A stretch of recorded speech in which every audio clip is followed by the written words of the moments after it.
मसीह के अजीम और बबरकत नाम में आप सबों को सलाम। हालेलुया। हम खुदाम की शुक्रगुजारी करते हैं आज की सुबह के लिए जो खुदावन ने हमारी जिंदगी में बख्शी, ताकि हम सब मिलकर खुदाम के नाम को जलाल दें। तो आए मेरे चीजों, खुदावन के जलाल के लिए जरा जोरदार ताली लगाएं।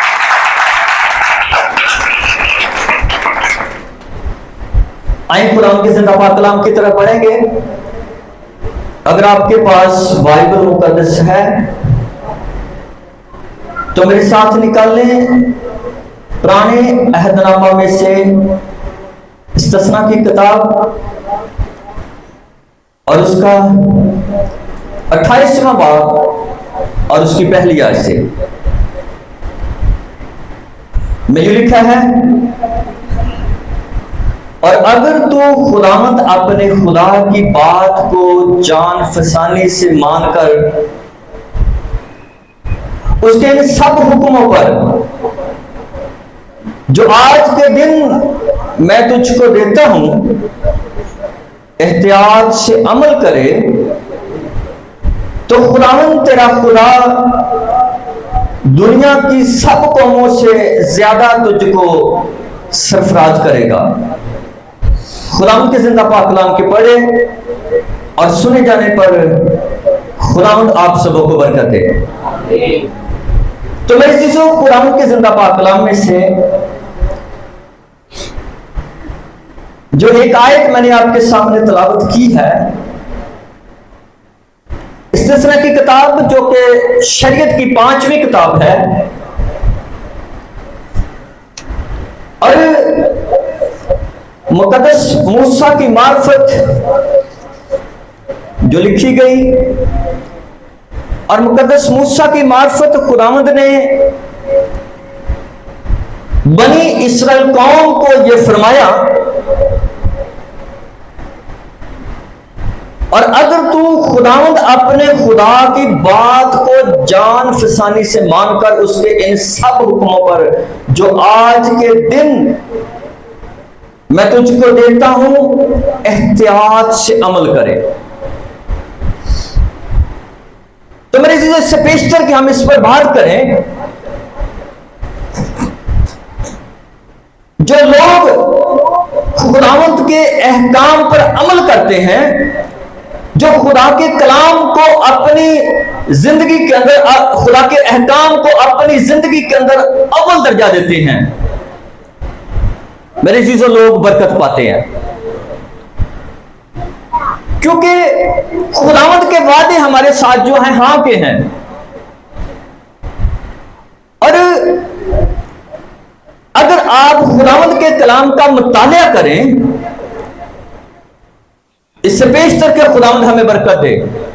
खुदावंद ये चाहता है कि पहले उसके अहकाम के मुताबिक हम अपनी जिंदगी को बसर करें। जैसे खुदा ने अदन के अंदर आदम को यह फरमाया कि तू इस दरख्त का फल ना खाना, पहले तेरा काम है कि तू इस दरख्त का फल ना खाना, तो ये सारे का सारा जो बाग है ये तेरा है। और फिर खुदा ने बनी इस्राएल कौम को मुकद्दस मूसा की मार्फत ये फरमाया कि तुम खुदावंद अपने खुदा की इबादत करना, यानी पहले इबादत करना, तब वो तेरी रोटी और पानी पर बरकत देगा और वो तेरे बीच से बीमारी को दूर करेगा। यानी पहले तूने कुछ करना है।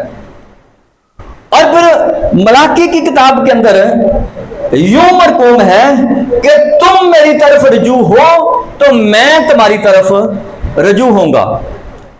तो मेरे लोगों के जो ख्यालात नजरियात ये हैं कि खुदा पहले हमारे लिए कुछ करे फिर हम खुदा के लिए कुछ करेंगे, लेकिन खुदा ये चाहता है कि पहले हम उसके हुक्मों के मुताबिक, उसके कलाम के मुताबिक अपनी जिंदगी को बसर करें, तब खुदावंद हमें बरकत देगा। और यहां पर जो मरकजी आयत मैंने आपके सामने पढ़ी है, और खुदावंद लिखा है, खुदावंद अपने खुदा की बात को जान फसानी से मानकर उसके इन सब हुक्मों पर अमल करना। कितने हुक्मों पर जी? सब हुक्मों पर। यानी वो कहता है झूठ नहीं बोलना तो झूठ नहीं बोलना, चोरी नहीं करनी तो चोरी नहीं करनी, झूठी गवाही नहीं देनी तो नहीं देनी। तो खुदावंद फरमाता है अपने माँ बाप की इज्जत करना तो माँ बाप की इज्जत करना, यानी सब हुक्मों पर। और इसके अलावा बहुत से अहकाम हैं। अगर इन सब हुक्मों पर जो आज के दिन मैं तुझको देता हूं एहतियात से अमल करे, एहतियात से पेशतर लफ्ज जान फसानी भी इस्तेमाल हुआ है। और जान फसानी जो यहां पर लफ्ज इस्तेमाल हुआ है, इसका मतलब है किसी काम के लिए अपनी जान को दांव पर लगा देना। मैं आपको मिसाल देता हूं, आप बहुत से ऐसे इंस्टीट्यूट के अंदर, यानी बहुत से ऐसे अदारे हैं या फैक्ट्रियां लगा लें, इतने इतने यानी खतरनाक काम है तो लोग करते हैं। क्या ख्याल है? यानी वो अपनी जान को दांव पर लगाकर करते हैं। यानी ऐसे खतरनाक काम है, आपका हाथ फिसल जाए, आपका पांव फिसल जाए तो आपकी जान के खतरा है, लेकिन करते हैं लोग। जैसे ये बिल्डिंगें तैयार की जाती हैं तो बड़ी ऊंची मंजिल पर, यानी 10 फ्लोर पर या 15 फ्लोर पर, क्योंकि आप दूसरे ममालिक के अंदर देखें तो सैकड़ों के हिसाब से क्या है जी, फ्लोर है कि नहीं है। और जब मिसाल के तौर पर 100 के फ्लोर पर कोई शख्स काम कर रहा है, अगर उसका पांव फिसल जाए तो क्या बनेगा? यानी अपनी जान को दांव पर लगाकर यानी वो काम करते हैं।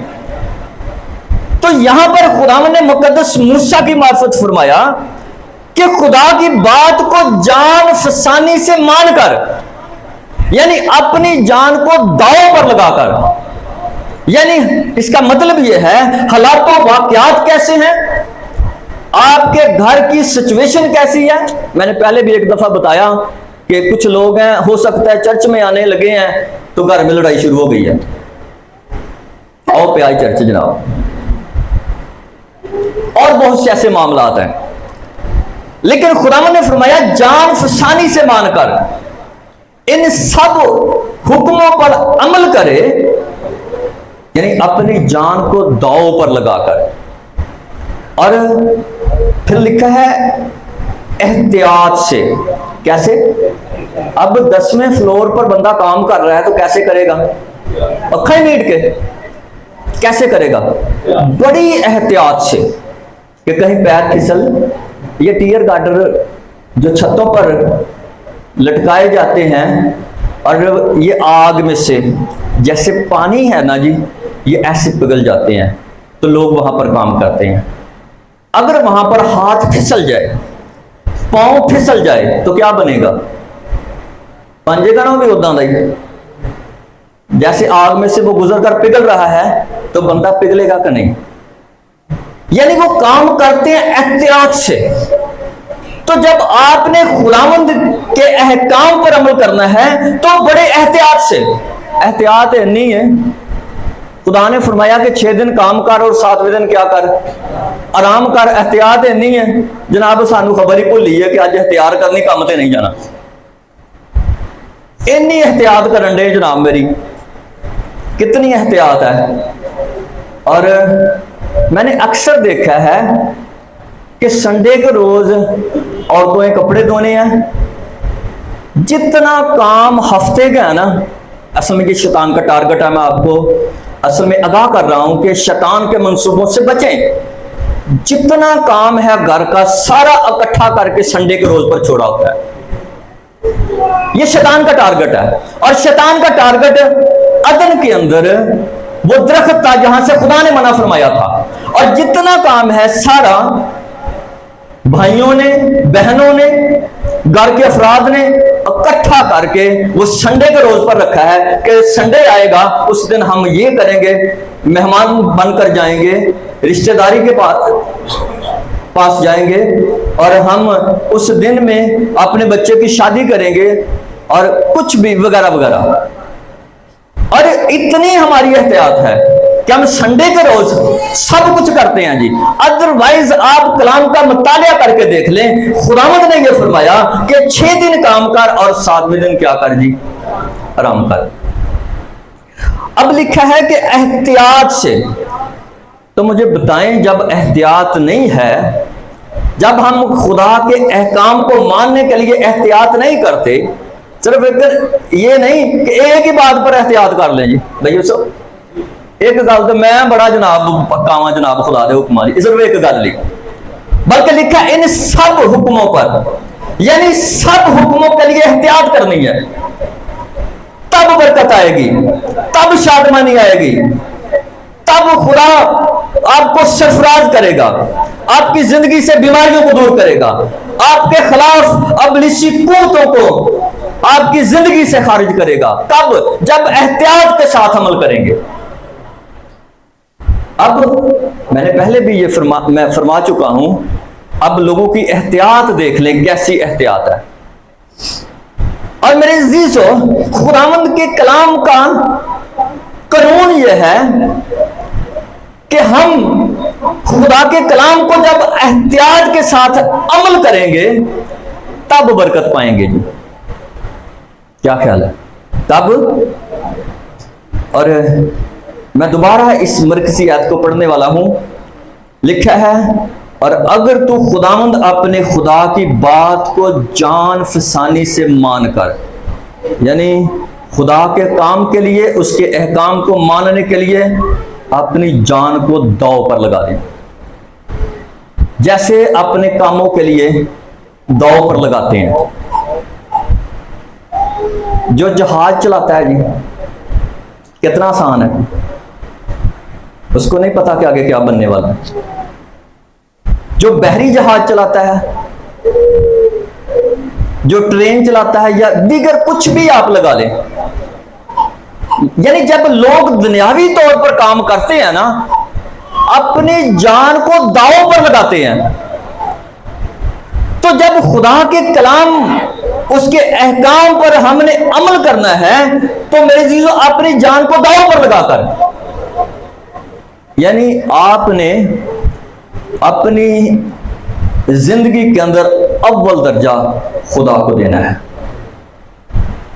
अगर आपने आगे बढ़ना है तो आपने खुदा के अहकाम को अव्वल दर्जा देना है, और आपने जितनी बाकी चीजें हैं, दुनियावी चीजें हैं, उनको क्या करना है जी, पीछे करना है। ऐसे जैसे एक शख्स पानी में जब तैरता है तो आगे बढ़ने के लिए पानी को वो क्या करता है, वो पीछे करता है, उसको चीरता है, पीछे करता है, और वो आप आगे बढ़ता है। यानी आपने अपनी जिंदगी के अंदर खुदा के अहकाम को मानने के लिए अगर आगे बढ़ना है, तो आपने अपनी जिंदगी की जो भी दुनियावी एक्टिविटी है, चीजें हैं, आपने पीछे करनी है। तब आप खुदा के अहकाम को मानने के लिए, खुदा के काम के लिए आप आगे बढ़ सकते हैं। अब मामला ये है कि लोगों ने कामों को आगे किया हुआ है और वो पीछे नहीं करते, तो इसलिए रूहानी तौर पर आगे नहीं बढ़ते। लेकिन जब हम जान फसानी के साथ, एहतियात के साथ अमल करेंगे, तो मेरे जीजों ये यकीन से जान लेना कि बरकत आपकी है, शादमानी आपकी है, रहाई आजादी आपकी है, आप बरकत पाएंगे। अगर आप 28वें बाब की अगली 14 आयत को पढ़ें तो खुदावंद के वादे, यानी जो लोग जान फसानी के साथ एहतियात से अमल करते हैं, खुदा के वादे उनके साथ हैं, खुदा की बरकतें उनके साथ हैं, और वो बरकत पाएंगे, और खुदा उनको सर बुलंद करेगा, सरफराज करेगा। और खुदा के बड़े अहकाम है। और मैंने मुख्तसर आपके साथ इस पर बात किया है कि आप खुदा की बात को जान फसाने, यानी जान को दांव पर लगाकर आपने हुक्मों पर अमल करना है, और फिर बड़ी एहतियात के साथ। कैसे जी? एहतियात के साथ खुदावंद के हुक्मों को मानना है। और यकीन से जानना, यानी संडे के रोज जब कलाम सुनाया जाता है मुख्तलिफ चर्चेस के अंदर, एरियाज के अंदर, सिर्फ चर्च की हदूद तक सुनने का तल्लक है। और मैं तजर्बे की बात आपको बताता हूं कि मैं हर रोज विजिट के लिए जाता हूं, हर रोज कहीं ना कहीं पर मैं कलाम सुनाता हूं, और जब मैं कलाम सुनाकर जाता हूं मैं लोगों को पूछता हूं कि मैंने पिछले संडे क्या कलाम सुनाया था, तो किसी को कोई याद कभी है, कोई अत्यातन कोई शख्स मुझे बता दे कि क्या सुना था, अदरवाइज लोग भूल जाते हैं। और मैं इन दिनों के पूरे हफ्ते के अंदर जहां जहां कलाम सुनाता हूं, मेरी मेमोरी के अंदर फीड होता है कि मैंने कहां पर कौन सा कलाम सुनाया है। और आप सब इस बात को जानते हैं जिनसे मैं पूछता हूं और मैं उनको बताता हूं कि मैं ये कलाम सुनाकर गया था। तो अब इसकी जो प्रॉब्लम है वो ये है कि जब हम कलाम सुनते हैं हम इसको रिटन में लेकर नहीं आते, और फिर हम अपने घरों में जाकर इसको रिपीट नहीं करते, और शैतान हमारे दिमागों से हमारे दिलों से ये चुराकर चला जाता है। यहां से सुना या किसी भी चर्च के अंदर सुना, उसके बाद वहीं पर छोड़कर घरों को चले गए। तो जब कलाम हमारी जिंदगी के अंदर नहीं बैठेगा, जब हम इस पर अमल नहीं करेंगे, तो हम बरकत नहीं पाएंगे। यानी जब कलाम सुनाया जाता है, उसको रिटन में लाया जाता है, और उसको जो 7 दिन के अंदर दिन है, इसको बार बार रिपीट किया जाता है, दोहराया जाता है, तो आपको दिक्कत नहीं होगी बताने के लिए कि कौन सा कलाम हमने पिछले सुना था। और मैं डिग्रेड करने के लिए नहीं, आप कोई मुझे दिखा दें, आपके पास किसी के पास नोटबुक हो या पेंसिल हो आपके पास, ये प्रॉब्लम है। और मैंने सालों, मैं आपको तजुर्बा बता रहा हूं, सालों मैंने अपनी नोटबुक अपने साथ रखी है, बॉल पॉइंट अपने साथ रखे, और सालों मैंने रिटन में मैंने जहां पर भी कलाम को सुना है मैंने लिखा है, मैंने रिपीट किया है, बड़े दिनों तक उसको रिपीट किया है। और मेरी पूरी बाइबल मुकद्दस के अंदर आपको एक निशान नहीं मिलेगा कि मैंने निशान लगाया हो। तो मेरे पास बाइबल मुकद्दस ना हो, यकीन से जानना, मैं बैठकर आपको हवालाजात दे सकता हूं, मैं कलाम सुना सकता हूं। मैंने आपको बताया कि पिछले सालों के अंदर मैं जब सांगला हिल के अंदर गया, तो मेरी बाइबल मुकद्दस, मेरा बैग मेरे बेटे की गलती के सबब से ट्रेन के अंदर रह गया, लेकिन शुक्रगुजारी वापसी में मुझे मिल गया। तो जब मैं सांगला हिल पहुंचा हूं, तो बगैर बाइबल के, मैंने बेशक मजमून तैयार किया हुआ था, बगैर बाइबल के मैं वहां पर मुनादी करके आया हूं कि मेरी बाइबल मुकद्दस मेरे साथ है।